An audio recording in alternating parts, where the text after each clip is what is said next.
Hello friends, welcome to flourish learning. शिक्षणाने माणूस समृद्ध होतो. चला तर मग आज आपण ही इयत्ता 9वी गणित भाग 1 मधील पाठ 7वा सांख्यिकी शिकूयात, समजून घेऊयात आणि समृद्ध होऊयात. तर आज आपण या पाठातील सराव संच 7.2 पाहणार आहोत. सराव संच 7.2 मधील प्रश्न आहे, खालील प्रमाणे गोळा केलेल्या सामग्रीचे प्राथमिक सामग्री किंवा दुय्यम सामग्री यामध्ये वर्गीकरण करा. तर आपल्याला इथे जी काही माहिती दिली आहे त्याचं प्राथमिक सामग्री आणि दुय्यम सामग्री यामध्ये आपल्याला वर्गीकरण करायचं आहे. तर पहिली माहिती काय आहे, प्रत्यक्ष वर्गात जाऊन शाळेतील प्रत्येक वर्गातील विद्यार्थ्यांची हजेरीची माहिती गोळा केली. आता इथे प्रत्यक्ष वर्गात जाऊन ती माहिती घेतलेली आहे, म्हणून ही सामग्री कशामध्ये येईल तर प्राथमिक सामग्रीमध्ये.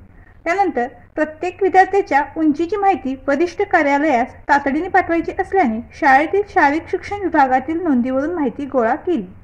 आता ही माहिती त्यांनी प्रत्यक्ष घेतलेली आहे का तर नाही, तर शारीरिक शिक्षण विभागातील नोंदीवरून ही माहिती त्यांनी घेतलेली आहे, म्हणून ही माहिती कशामध्ये येईल तर दुय्यम सामग्रीमध्ये येईल. म्हणजेच काय, जी माहिती प्रत्यक्ष घेतलेली असते, प्रत्यक्ष स्वतः जाऊन ती घेतलेली असते, तर त्या माहितीला आपण प्राथमिक सामग्री म्हणतो. आणि जी माहिती कुणीतरी घेतलेली आहे तीच माहिती आपण पुढे पाठवतो किंवा आपण त्याच माहितीच्या आधारे पुढे काहीतरी त्यावर निष्कर्ष काढतो, तर त्याला आपण दुय्यम सामग्री असे म्हणतो. त्यानंतर नांदपूर येथील प्रत्येक कुटुंबातील शाळाबाह्य विद्यार्थ्यांची माहिती प्रत्यक्ष घरी जाऊन गोळा केली. तर इथे पहा, इथे प्रत्यक्ष ती माहिती घेतलेली आहे, म्हणून ही काय होईल प्राथमिक माहिती. यानंतर विज्ञान प्रकल्पासाठी प्रत्यक्ष जंगलात जाऊन झाडांची पाहणी करून माहिती गोळा केली.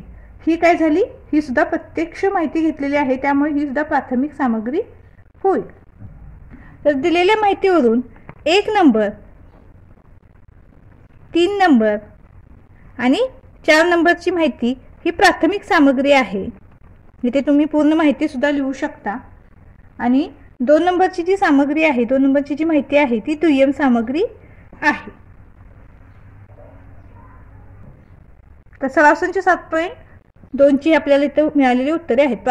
प्राथमिक सामग्रीमध्ये 1, 3 आणि 4 नंबरची माहिती आहे आणि दुय्यम सामग्रीमध्ये 2 नंबरची माहिती आहे.